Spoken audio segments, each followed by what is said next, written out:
Alors, je vais commencer à vous parler un petit peu rapidement euh, du Bayern. Donc, pour ceux qui... Bon, ça, c'est, vous avez le livre en français, mais il n'y a aucune... comment dire... aucun commentaire pratiquement. Il y a très très peu de commentaires. Hein. C'est chez Verdier. Je ne sais pas s'il existe encore, je pense qu'il existe. Moi, j'ai pu acquérir des livres avec des commentaires un peu plus cabalistiques. J'ai deux livres. Euh, qui ont des niveaux d'approfondissement différents. Voilà. Là, j'ai fait une traduction déjà de l'introduction que je vais vous lire. Donc, le livre du Baïr est le plus ancien et le plus important des principaux livres de Kabbale. Donc, comme on avait déjà parlé plusieurs fois d'aller au début du début, Baïr, c'est la lumière, hein, le Baïr. Et on est dans un livre extrêmement ancien. On n'a pas vraiment les dates, Euh, mais en tout cas, il est référencé comme un livre très ancien. Euh, Jusqu'à la publication d'un autre livre qui va dans exactement dans le même sens, on pourrait dire que, je vais parler du Zohar, qui est donc a été euh, construit par Rabbi Simon de Yochai, certainement avant le Bahir, mais qui a été édité après. Donc il y a des interférences, des liens entre le Bahir et le Zohar. Et avant que le Zohar soit écrit, c'est-à-dire euh, imprimé en tout cas diffusé, parce que le Zohar était simplement un enseignement oral, hein, comme pratiquement tous les enseignements de la Torah. On peut dire que le Bahir était le livre le plus influent. Et en fait, quand on lit les livres de Kabbalah, les anciens livres, on retrouve régulièrement des références au Bahir. On est en plein Kabbale ésotérique, euh, un livre assez confus. On ne sait pas s'il y a un début ou une fin. On n'a pas vraiment d'ordre, et je vais vous dire qu'il y a quand même un certain ordre, mais faut la découvrir. Et je dirais que l'avantage qu'il n'y a pas d'ordre, c'est que fait que on peut prendre des gens en route. C'est pas un problème. Puisque de toute façon, ça nous oblige, parce que ça va parler des séphirotes, ça va parler des lettres, ça va parler de beaucoup de choses, ça nous oblige à chaque fois qu'on va toucher un point, voilà, d'ouvrir ce qu'on a déjà fait, d'approfondir ce qu'on a déjà fait, d'intégrer ce qu'on a déjà fait. Donc, on le retrouve souvent ce qui est étonnant d'ailleurs, hein, dans un commentaire du Sefer Yetzira, du Ravad.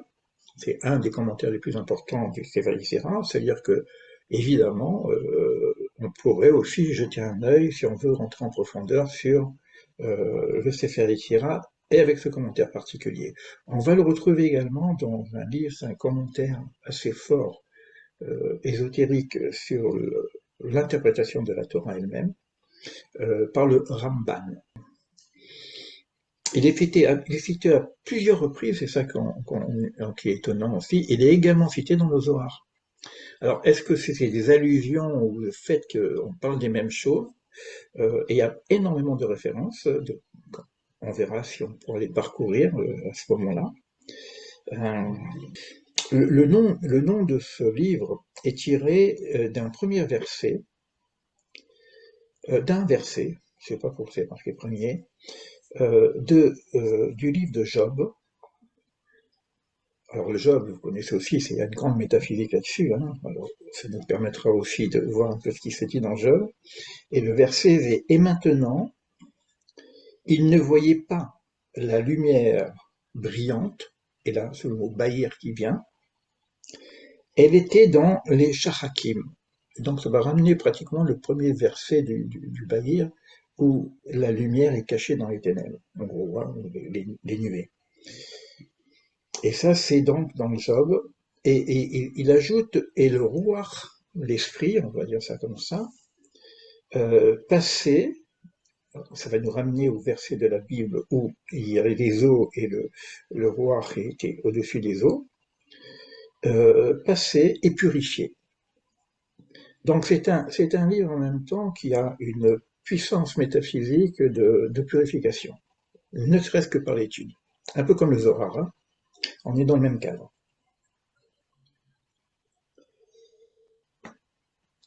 Alors, on appelle aussi le Midrash de Rabbi Nechonia ben Akana. Pourquoi? Parce qu'on commence par ce Rabbi. Et on va voir que ce Rabbi, c'est pas n'importe qui. Il est très très proche de Rabbi Shimon Bar Yochai. On- donc, on va le voir tout à l'heure dans le texte. Beaucoup d'auteurs pensent que ce serait le premier texte de Kabbale. Alors, on ne sait plus si c'est Stéphanie de Sirin, si c'est celui-ci. En tout cas, bon, ça se discute parce qu'on n'a pas vraiment toutes les dates. Et on a tout un commentaire dans un autre livre de Kabbale qui s'appelle Le Jardin des Grenades de Cordovero. Et lui, il explique justement que c'est une possibilité d'étudier ce livre à plusieurs niveaux. Les mots semblent simples, donc on pourrait, quel que soit notre niveau de connaissance, hein, aborder ce texte-là, euh, et par cette simplicité, il y a une porte qui peut s'ouvrir justement sur la profondeur que beaucoup cherchent et attendent, mais qui va se faire principalement par une intériorisation et un travail intérieur. C'est-à-dire que ça va pas être que l'étude, ça va être en même temps qu'est-ce qu'il peut y avoir en intégration et en travail en parallèle avec ça. Il dit que les mots, chaque mot est une lumière. Voilà. Et ce que j'ai vu aussi, que la relation avec Rabbi Shimon Bar Yochai viendrait que se mettre en question serait le gendre de Rabbi Shimon Bar Yochai. Vous voyez que on est dans des proximités et même les savants, parce que c'est vraiment un livre de science, hein, les savants qui vont développer ça sont dans cette même confrérie. On peut parler de confrérie, un peu comme dans le Zohar. Il y a une certaine confrérie de certaines personnes qui étudient des choses-là en profondeur. Alors, évidemment, je ne vais pas lire tout l'introduction, mais quoi qu'il en soit, euh, je ferai certainement 3 ou 4 petits modules de préparation pour bien savoir où est-ce qu'on va avec ce livre-là. Et ce qui est intéressant aussi, c'est que on va trouver dans le mot lui-même, bahir, et, euh, et en même temps, quand vous prenez le bahir, c'est la lumière. Et quand vous prenez le Zohar, c'est aussi la lumière. Donc on a les mêmes racines qui viennent du mot or, lumière. Donc dans cette recherche de lumière par rapport aux ténèbres, par rapport à ce qu'on vit, j'ai trouvé que ce livre-là, en tout cas moi j'ai reçu vraiment, il m'est tombé sur la tête pendant ces périodes où j'étais assez malade hein, quand même. Et j'avais de l'électricité carrément dans mon corps, c'est un truc de fou. Quoi. Et j'ai senti que c'était aussi un remède. C'est-à-dire que plutôt que rentrer dans la question du sens par rapport à ce qui se passe avec toutes les difficultés, et puis bon, avec les confrontations qu'il peut y avoir avec toutes les informations et contre-informations, si on se pose dans une étude comme celle-ci, euh, elle devrait apporter de la lumière, en tout cas. Alors, bien que ça soit apparemment désordonné, euh, il y aurait un arrangement dans les grands thèmes de ce livre-là.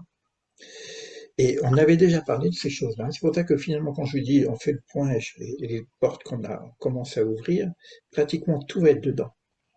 Tout ce qu'on a pu envisager, je parle même de l'Arche d'Abraham, et on va trouver de toute façon les 32 voies de la sagesse, etc. dans cet ouvrage-là.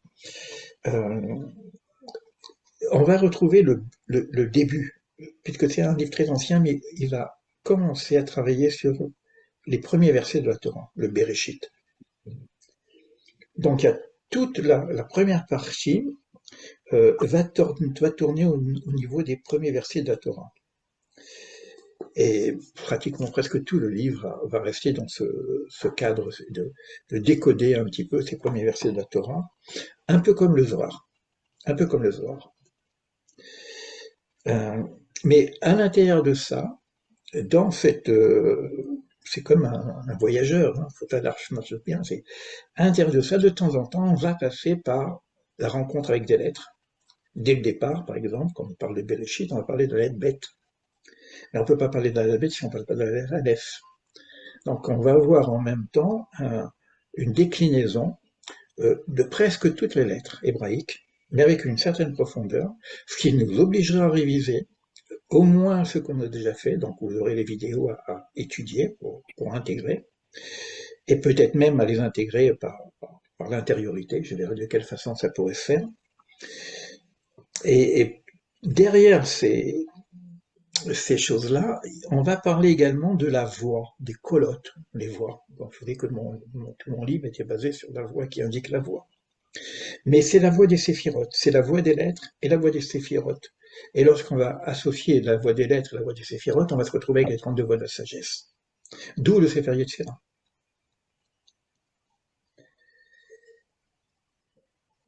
Et puis, tout un paragraphe sur le mystère. Et donc, quand j'ai parlé de la constitution de l'homme, alors, c'est le hasard, hein, merci le hasard.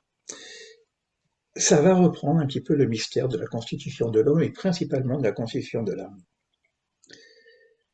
Bon, je ne vais pas en dire plus parce que ce sont des choses qui me demandent d'avoir d'autres ouvrages et que je voudrais les faire d'une façon méthodique.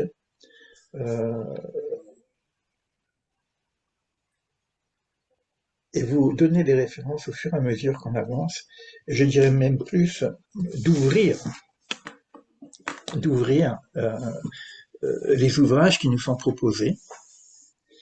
Mais ça veut dire que c'est quand même c'est une véritable discipline. C'est plus on peut pas rentrer là, on peut le faire hein, comme ça, on l'a déjà fait en survolant, et puis bon, on est content, on apprend des trucs, on comprend pas grand chose, mais bon, ça va. On ne peut pas être sérieux, je veux dire, dans un travail comme celui-ci, euh, si on s'implique pas. Donc, d'où la question de l'implication éventuellement des élèves qui seraient intéressés par cette partie-là. Voilà pour cette vision. Donc, ça veut dire que moi, je vais essayer de voir dans quel cadre je vais pouvoir poser ces cours. Il y aura 3-4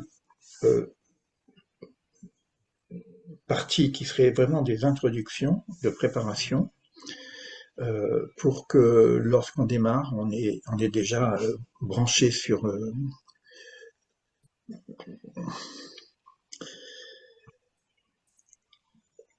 cette partie qui est, comment dire, c'est vraiment les questions de base qu'on s'est posées pendant ces guerres, pendant ces moments un peu troubles que nous avons, et là où il n'y a pas de lumière, donc on va se dire qu'il faut se protéger des forces occultes.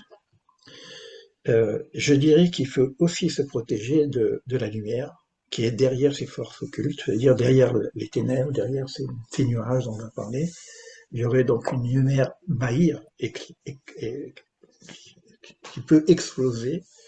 Ça veut dire que de la même façon qu'on doit se protéger du mal, il faut être prêt à recevoir ce bien dont on parle ici, qui est ce qu'on appelle Or Aganouz, la lumière cachée, qui est la première lumière que nous avons dans nos premiers jours, qui n'a rien à voir avec la lumière du soleil et tout cela, tout ce qu'on croit qui arrive dans la structure le 4e jour. Donc, il y a aussi un travail à faire par rapport à ça. Voilà. Alors, je vais faire maintenant. Il y a beaucoup de choses à dire aussi sur le Pirkei Avot, mais on va faire quand même un peu de Pirkei Avot, et puis ensuite on va échanger entre nous.